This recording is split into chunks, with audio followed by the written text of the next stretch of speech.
आज 10 अप्रैल है, भारतीय योग संस्थान का स्थापना दिवस। आज भारतीय योग संस्थान अपना 59वां स्थापना दिवस मना रहा है। ये शिविर भारतीय योग संस्थान सदर क्षेत्र के रूप में जाना जाता है। ये शिविर शहीद उत्थान पार्क में लगाया जाता है। इस शिविर में काफ़ी संख्या में लोग आए, स्थापना दिवस में सम्मिलित हुए और सभी ने मिलकर योग किया। ये कोण योग की आकृति है, इसको कोण योग कहते हैं। ये कोण योग की स्थिति में साधक आपको दिखाई दे रहे हैं। भारतीय योग संस्थान ये शिविर हमेशा निःशुल्क लगाता है। आप लोगों से भी निवेदन है, कृपया अपने स्वास्थ्य को स्वस्थ रखने के लिए शिविर में आएँ, योग करें और दूसरों को भी योग करने की सलाह दें।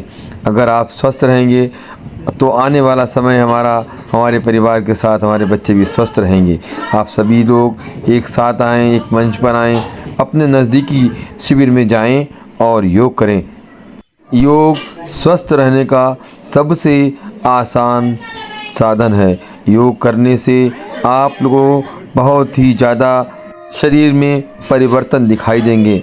आप निरंतर अगर योग करते रहते हैं तो बीमारियों से बहुत अच्छी तरीके से बच जाएंगे। आपके शरीर में स्फूर्ति और चेतना और चेहरे पे चमक दिखाई देगी। आज का समय अपने आप को स्वस्थ रखने का है, क्योंकि चारों ओर हमारे दूषित वायु है। आप कितना भी स्वस्थ रहने का प्रयास करें, आप ये मान लीजिए आपके सांसों के द्वारा कार्बन ज़रूर जाएगा। आप आए दिन देखते होंगे हज़ारों लीटर पेट्रोल, लाखों लीटर पेट्रोल खर्च होता है, जो कि आपके शरीर में धुएं के रूप में जाता है। हम अपने आप को स्वस्थ रहने के लिए अगर योग साधना करते हैं और दूसरों को इस योग करने के लिए प्रेरित करते हैं, तो मान लीजिए हमारे शरीर को आवश्यकता दवाइयों से बचे रहने की बहुत ही ज़रूरी है। हम अपने आप को दवाइयों से बचा सकते हैं। हमारा फ़र्ज़ बनता है हम स्वस्थ रहें और दूसरों को स्वस्थ रहने के लिए भी मार्ग दिखाएं। हमारा स्वस्थ रहना हमारी पीढ़ी के लिए बहुत ज़रूरी है।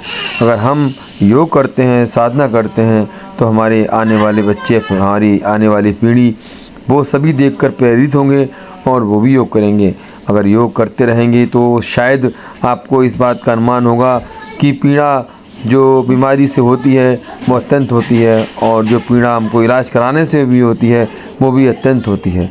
पैसे का खर्च होता है वो अलग है, लेकिन हमारे पास से जो मुद्रा जाती है, जो सेविंग चली जाती है, जिसकी वजह से हम लोग परेशान हो जाते हैं। सुबह का समय आप निकालें, लगभग 1 घंटे के लिए अगर आप समय निकालते हैं, नित्य 1 घंटा योग करिए। अगर आप शिविर में नहीं आ सकते हैं तो आप घर पे करें। अगर आप जाना चाहते हैं तो शिविर ज़रूर जाएं, समय निकालें, हफ्ते में 1 बार जाएं, वहाँ पर योग सीखें और अपने घर पे निरंतर योग करें। आप घर पे योग करेंगे, अपने बच्चों को भी योग के लिए प्रेरित करते रहेंगे, तो शायद आने वाली बीमारियों से हम लोग अपने आप को बचा सकें। आए दिन हम लोग पीड़ा और परेशानी से इसलिए गुज़र रहे हैं क्योंकि हमारा शरीर कमज़ोर हो रहा है। हमारा आने वाला समय, उम्र कम हो रही है और धीरे धीरे आदमी बीमारियों से, कैंसर से और तमाम किडनी पेशेंट बहुत आए दिन बढ़ते जा रहे हैं। इसका कारण है प्रदूषण। जल भी दूषित हो रहा है, वायु भी दूषित हो रही है। खाने वाली चीज़ जो हम लोग खाते हैं, सब्जियां, उनमें भी पेस्टिसाइड की मात्रा बहुत ज़्यादा होती है। आप कब तक अपने आप को बचाने की कोशिश करेंगे? नहीं बचा सकते। आपको खाना तो वही पड़ेगा, पीना तो वही पड़ेगा जो मौजूद है।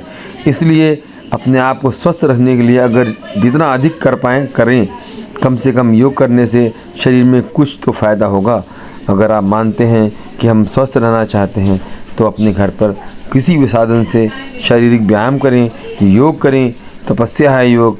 इस योग में 3 स्थितियाँ होती हैं। नंबर 1, योग से तन की शुद्धि, प्राणायाम से मन की शुद्धि और चित्त की शांति के लिए हमको ध्यान करना चाहिए। ध्यान करने से हमारी चेतना जागृत होती है और योग करने से हमारा शरीर स्वस्थ रहता है और प्राणायाम करने से हमारा मन पवित्र और स्थितियाँ अच्छी रहती हैं। इसलिए आप कतई मत घबराएं, अपने आप को योग में स्थिति में लाएं। धीरे धीरे सब ठीक हो जाएगा। भगवान अपनी कृपा बनाएंगे। हमारा फ़र्ज़ बनता है, हम आपको आगाह कर रहे हैं। आपका प्रयास, हमारा प्रयास हो सकता हो चार लोगों तक हमारी बात पहुंचाए और धीरे धीरे योग की साधना में आप भी आ जाएं। योग साधना हमारे पूर्वज हजारों वर्षों से कर रहे हैं और ये प्रमाणित है, ये शोध है और ये एक तरीके से विज्ञान है, क्योंकि हमारे पूर्वज इसको कर रहे थे। उन्होंने अनुभव से इस तरीके से योग को अपनाया और योग को जन्म दिया।